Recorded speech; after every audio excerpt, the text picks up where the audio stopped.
প্রায় ৩ দশক ধরে যুক্তরাষ্ট্রের ফেডারেল তদন্ত সংস্থা এফবিআইয়ের খোঁজে রয়েছেন বাংলাদেশি বংশোদ্ভূত চিকিৎসক জাহিদুল ইসলাম। পেনসিলভানিয়ার ফিলাডেলফিয়ায় হাসপাতালে চিকিৎসাধীন এক নারীকে যৌন নির্যাতনের অভিযোগে তার বিরুদ্ধে মামলা হয়েছিল ১৯৯৬ সালে। পরে আদালতের গ্রেফতারি পরোয়ানা জারির পর থেকেই তিনি পলাতক বলে জানিয়েছে এফবিআই।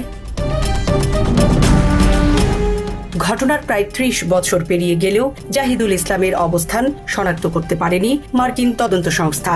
সম্প্রতি আবারও তাকে খুঁজতে জনসাধারণের সহযোগিতা চেয়েছে এফবিআই। গত ১২ আগস্ট সংস্থাটির সামাজিক যোগাযোগ মাধ্যমে জাহিদুলের ছবি ও পরিচয় সংবলিত পোস্টার নতুন করে প্রকাশ করা হয়। এর আগে ২০২৫ সালের ২৪ ডিসেম্বরও তাকে মোস্ট ওয়ান্টেড হিসাবে উল্লেখ করে ছবি প্রকাশ করেছিল সংস্থাটি। মামলার অভিযোগ অনুযায়ী ১৯৯৬ সালের ৩ অক্টোবর ফিলাডেলফিয়ার একটি হাসপাতালে চিকিৎসাধীন এক নারীকে যৌন নির্যাতন করেন জাহিদুল ইসলাম। অস্ত্রোপচারের পর সুস্থ হওয়ার জন্য ওই নারী হাসপাতালের একটি কেবিনে অবস্থান করছিলেন। অভিযোগে বলা হয়, চিকিৎসক জাহিদুল তাকে ঘুমের ওষুধ দিয়ে অচেতন করার পর যৌন নির্যাতন করেন। Premium commercial space is now for rent. Featuring ample parking and excellent accessibility, this 4,200 square foot space is ready. Elevate your business and call us today. ঘটনার পর বিষয়টি আইনগত প্রক্রিয়ায় গড়ায়। ১৯৯৭ সালের জুলাই ফিলাডেলফিয়ার ফেডারেল আদালত জাহিদুল ইসলামের বিরুদ্ধে গ্রেফতারি পরোয়ানা জারি করেন। এরপর তিনি আর আইন শৃঙ্খলা রক্ষাকারী বাহিনীর হাতে ধরা পড়েননি। সেই সময় থেকেই তার অবস্থান অজানা বলে এফবিআই নথিতে উল্লেখ রয়েছে। দীর্ঘ সময় ধরে নিখোঁজ থাকার কারণে জাহিদুলকে খুঁজে বের করা এফবিআইয়ের জন্য একটি পুরনো কিন্তু এখনো সক্রিয় তদন্তে পরিণত হয়েছে। মামলাটি তদন্ত করছে সংস্থাটির ফিলাডেলফিয়া শাখা। বিভিন্ন সময়ে তার সম্ভাব্য অবস্থান সম্পর্কে তথ্য সংগ্রহের চেষ্টা চালিয়েছে তদন্তকারীরা। এফবিআইয়ের তদন্তে জাহিদুল ইসলামের পারিবারিক যোগাযোগের বিষয়টিও সামনে এসেছে।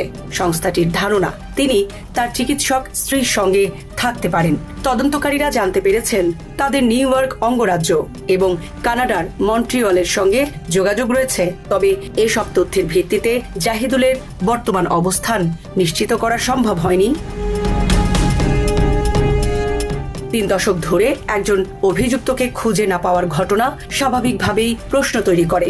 এত বছর পরও কেন তদন্ত থামেনি? এর অন্যতম কারণ হল গ্রেফতারি পরোয়ানা কার্যকর না হওয়া পর্যন্ত মামলাটি আইনগতভাবে সক্রিয় থাকতে পারে এবং অভিযুক্তের অবস্থান সম্পর্কে নতুন কোনো তথ্য পাওয়া গেলে তদন্ত আবারও এগিয়ে নেওয়া সম্ভব। সে কারণেই পুরনো মামলাটিকে সামনে রেখে নিয়মিতভাবে জনসাধারণের সহযোগিতা চাইছে এফবিআই। চলতি বছরের জানুয়ারিতেও জাহিদুল ইসলামের সন্ধান চেয়ে জনসাধারণের প্রতি আহ্বান জানিয়েছিলেন সংস্থাটি। ১১ জানুয়ারি ফিলাডেলফিয়ার সংবাদ মাধ্যম ফক্স ২৯-এর এক প্রতিবেদনে জানানো হয়, তখনও জাহিদুলের অবস্থান অজানা ছিল। এফবিআইয়ের ওয়েবসাইটেও জাহিদুল ইসলামের ছবি ও পরিচয় বাংলা এবং ইংরেজি ২ ভাষায় প্রকাশ করা হয়েছে। সেখানে তার শারীরিক বর্ণনাও দেওয়া হয়েছে। সংস্থার তথ্য অনুযায়ী তার উচ্চতা প্রায় ৫ ফুট ৫ ইঞ্চি এবং ওজন প্রায় ১৬০ পাউন্ড। তার চুল কালো, চোখ বাদামি এবং তিনি চশমা ব্যবহার করেন। জন্ম ১৯৯৫ সালের ১ অক্টোবর, বাংলাদেশে। জাহিদুল ইসলামের বিরুদ্ধে ওঠা অভিযোগটি প্রায় ৩ দশক পুরনো হলেও তদন্তের বিষয়টি নতুন করে আলোচনায় এসেছে এফবিআইয়ের সাম্প্রতিক পোস্টের কারণে।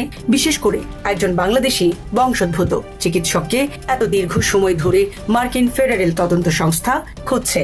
এই তথ্য বাংলাদেশি প্রবাসী সমাজের মধ্যেও আগ্রহ তৈরি করেছে।